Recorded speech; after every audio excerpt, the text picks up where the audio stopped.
தமிழகத்தில் திராவிட கட்சிகளுக்கு போட்டியாக பாஜகவை வளர்க்க டெல்லி மேலிடம் பல முயற்சிகளை மேற்கொண்டது.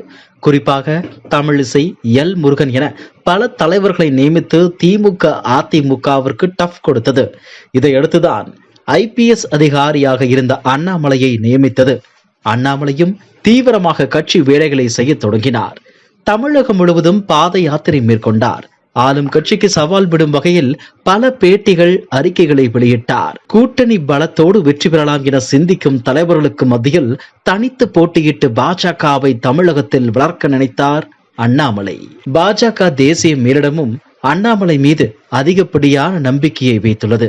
இதனை உறுதிப்படுத்தும் வகையில்தான் பாஜக முன்னாள் தலைவரான தமிழிசையை எச்சரித்தது. இந்த நிலையில் அண்ணாமலையின் வலதுகரமாக செயல்பட்டு வந்த திருச்சி சூர்யா பாஜகவில் இருந்து நீக்கப்பட்டார்.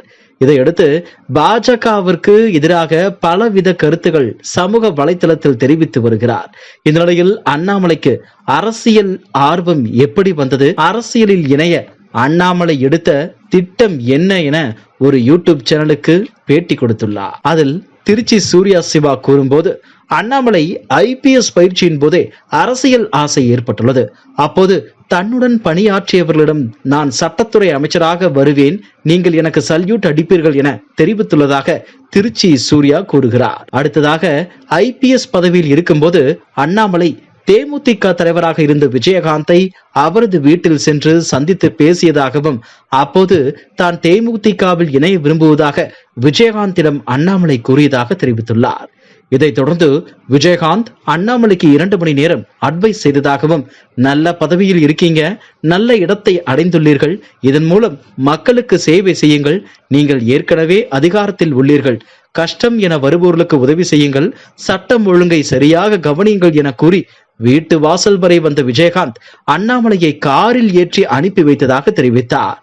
இதனைத் தொடர்ந்துதான் பாஜகவின் மூத்த நிர்வாகி PL சந்தோஷ் தொடர்பு கிடைக்க IPS பதவியை ராஜினாமா செய்துவிட்டு பாஜகவில் இணைய அண்ணாமலை முடிவெடுத்தார். அண்ணாமலை பதவியை ராஜினாமா செய்த பின்னும் கூட 1 வருடமாக கட்சியில் சேர்க்கவில்லை. 1 வருடமாக அண்ணாமலையை பாஜக பரிசோதனை செய்துள்ளார்கள். 1 வருடம் சும்மாதான் இருந்தார். இதையடுத்துதான் பாஜக மாநில துணைத் தலைவரை தொடர்ந்து தலைவராக பதவியை அண்ணாமலை அடைந்ததாக திருச்சி சூர்யா கூறியுள்ளார். இந்த தகவல் தற்போது பூதாகரமாக பிடித்துள்ளது. இதுபோன்ற செய்திகளை மேலும் தெரிந்து கொள்ள எங்களது YouTube, Facebook மற்றும் Twitter ஆப்களை சப்ஸ்கிரைப் செய்யவும்.